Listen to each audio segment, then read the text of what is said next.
Hey everybody, it's Rick White.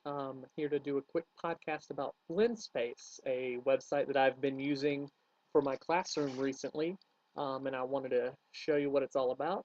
I'm recording this podcast with Screencast-O-Matic, a great online tool for doing your own podcasts. I highly recommend that you use it if that's something you're interested in. So, as you can see on the screen, this is Blendspace, blendspace.com, very simple web address, but I'm going to show you a few of the things that you can do with it. So it's basically a tool to provide one space for your students for content.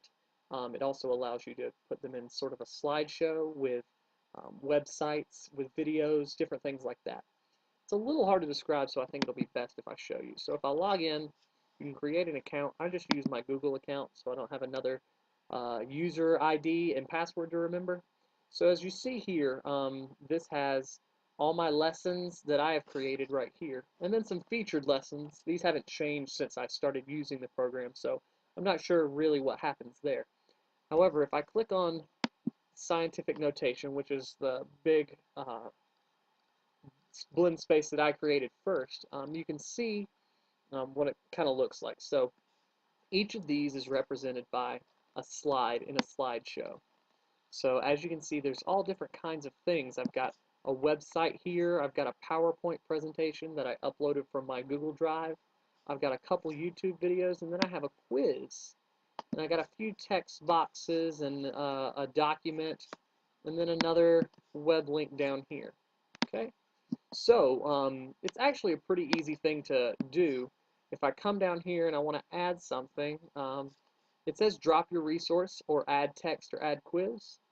So that's pretty easy. I mean, if I want to add some text, I just click here and I type whatever I want to type, and it'll show up, and then when I click done, it'll appear in a box. And for some reason, it's not wanting to, oh, there it goes. So, scientific notation is awesome. And when I click done, that shows up as a slide. Now, obviously, I don't want to keep that slide, so I can just come down here and click the little X button. You can also add quizzes, and it's actually really easy. You just type in your questions. What is scientific notation? And you can add answers and put the correct one. It's quick, simple, multiple choice. And if your students are using it and they have their own accounts, then when they log in, it'll record the answers for each account, and you'll get to see the answers that the students gave. And if you're wanting to, go away. If you're wanting to add some other content, over here, you've got YouTube, Google Search, OpenEd, all kinds of stuff that you can add. Web pages, things from Google Drive, which I really like, things from your Dropbox. It's amazing the amount of stuff you can do. But what's great about it is you can search right here what you want to do. So if I'm looking up scientific notation, I just type in this box, and then the introduction, some videos show up, and I can just click and drag those right into it. So it's that easy. Okay? Very simple kind of way to do things. So when I actually want to see this, oh, by the way, there are different templates and themes you can use. I haven't played around with those very much because I think the basic template is fine. When I click play up here, this is what a student sees. So anytime I want to add a web link, it's going to open in a new tab. And so now when I click that, you can see something like this. And I really like this for talking about size and things of the universe, and this is a pretty cool little website. You can get the web link up at the top, but if I want to add a web link, it'll open it separately, and then I close that out and it'll come right back to where I was. And then here, of course, when I'm trying to record, it's not going to load properly, but there it goes. Okay, you can see the different slides that you've created.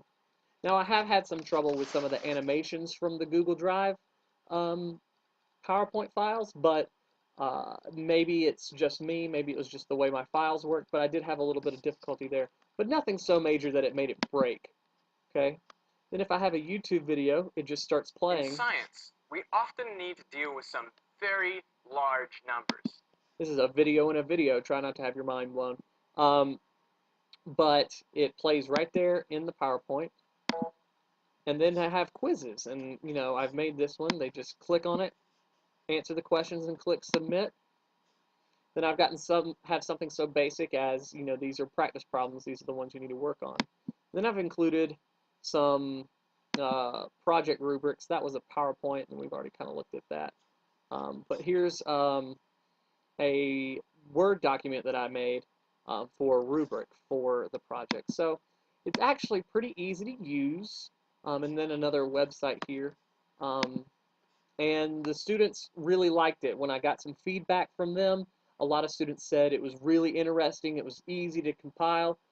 Usually what we've been doing is we email them the web links that we want them to go to, but sending them to this website is a lot easier. It takes you right where you want to go, and I think the students really like just having a different way to view things. So it's something I'm probably going to be using a little bit more in the future, but I think it's a great tool. And if you want to try it out, it's just blendspace.com.